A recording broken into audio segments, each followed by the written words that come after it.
Nos enfocamos precisamente en ese informe de la Comisión Europea presentado recientemente con un llamativo matiz social. Alerta a España del alto nivel de desigualdad y pobreza. Mientras el gran titular que suele dar el gobierno español es el de la recuperación a nivel macroeconómico, la letra pequeña de los desequilibrios a nivel social parece, Jordi, que empieza a hacerse notar. Sí, realmente es muy interesante ver que empiezan a surgir movilizaciones que tratan de recuperar lo perdido durante estos años, ¿no? Porque la desigualdad y la pobreza no se pueden separar, van unidas, aunque no se expresen a veces directamente, pero van unidas. La realidad es que no es nueva, no nace con la crisis, la teníamos antes, pero la crisis la ha exacerbado. Y ahora mismo no nos estamos encontrando que la recuperación nos devuelva a la casilla de salida, a los derechos sociales y sindicales que teníamos antes, sino que nos los estamos volviendo a una situación peor. Y las perspectivas, si no nos espabilamos, si no luchamos, no nos movilizamos, pues es que va a tender a agravarse la desigualdad social y con ello el correlato de pobreza, porque hay pobres en el Estado español.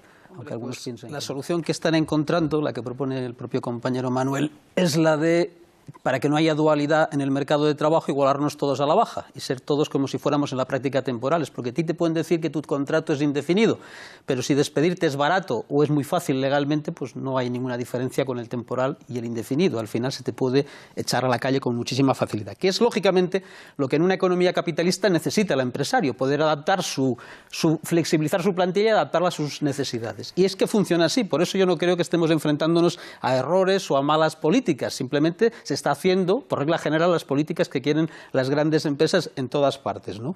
Y eso es lo que tenemos que combatir, porque yo no estoy de acuerdo en si tienes talento, tienes trabajo. Porque es verdad que hay 100.000 empleos sin cubrir por falta de personas cualificadas, según los informes, pero es que hay casi 4 millones de parados. ¿Es gente sin talento? ¿O refleja que vivimos en una sociedad con una enfermedad profunda que no es capaz de aprovechar las capacidades que hay humanas? Y el problema no es la contratación al despedir, porque aquí en España se ha despedido por millones y se ha contratado por millones. Se puede hacer perfectamente. El problema es este sistema social. Y yo niego la mayor. Es decir, lo que necesitamos es una sociedad en que la economía se base en la cooperación. Y eso el capitalismo no lo podrá hacer, no en la competencia y en la explotación de los trabajadores. Y eso exigiría, por ejemplo, que los sectores estratégicos de la economía fueran públicos y sometidos a una planificación democrática de la economía.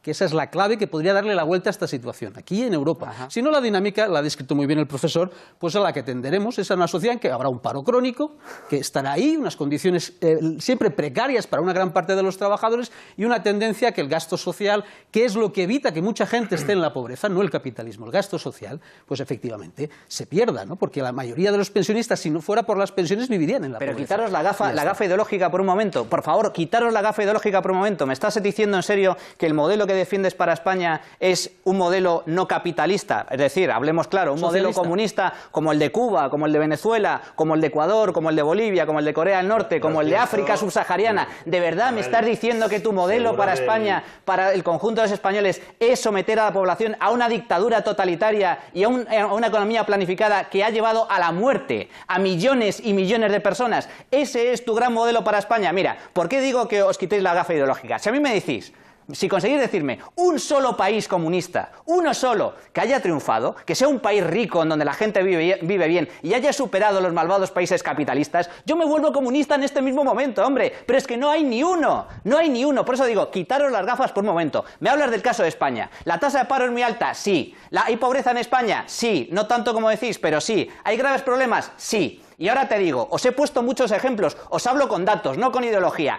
con datos. Irlanda, Reino Unido, Suecia, Alemania, Noruega, los países del norte de Europa, ¿por qué tienen una tasa de paro tan baja y la renta per cápita es tan alta, siendo países enormemente capitalistas? ¿Por qué?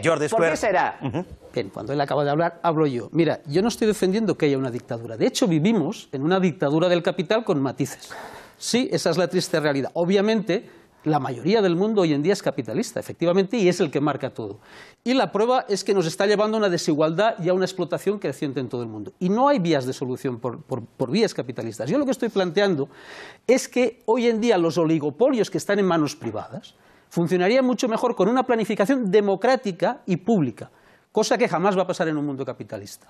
Obviamente, para eso hay que pelear, pero digo que eso funcionaría mucho mejor que lo que tenemos ahora, que es el fracaso. Yo no estoy defendiendo ni el modelo de la Unión Soviética, ni ningún modelo en particular. Estoy planteando que, por ejemplo, una como utopía. Una utopía. No te he interrumpido, ¿verdad? Hoy tenemos un ejemplo muy concreto. La sanidad pública, que está muy mal gestionada y, sin embargo, es muchísimo más eficaz, mucho más justa y funciona mucho mejor que la privada. Porque la privada simplemente garantiza que el que es más rico tiene mejor atención que el que es más humilde y pobre. Entonces, yo lo que defiendo es que los sectores como la energía, que si son una empresa privada son un negocio, estén controlados democráticamente y la energía se utilice para que la gente tenga atendidas sus necesidades, no para hacer un beneficio con él para una minoría. Y eso se puede hacer si la economía es pública y ahí, a partir de ahí, eso puede funcionar mal, pero también puede funcionar bien si lo controlas democráticamente. Es decir, planteo un cambio radical y no me sirve decir, es que la Unión Soviética, sí, la Unión Soviética fracasó, pero para eso nos sirve para aprender. Y yo digo, el capitalismo también ha fracasado. Necesitamos otra alternativa y es la que yo defiendo. Si haya capitalismo vamos a tener desigualdad y tenderá a crecer la pobreza. Creo que la tarea que tenemos todos por delante es pelear por un salario mínimo digno, por unas condiciones laborales dignas, por una seguridad social y unos servicios sociales de calidad y dignos, y ser conscientes de que si queremos empleo digno y vivienda tenemos que transformar la sociedad, que los grandes recursos, que la columna vertebral de la economía tiene que ser el sector público controlado.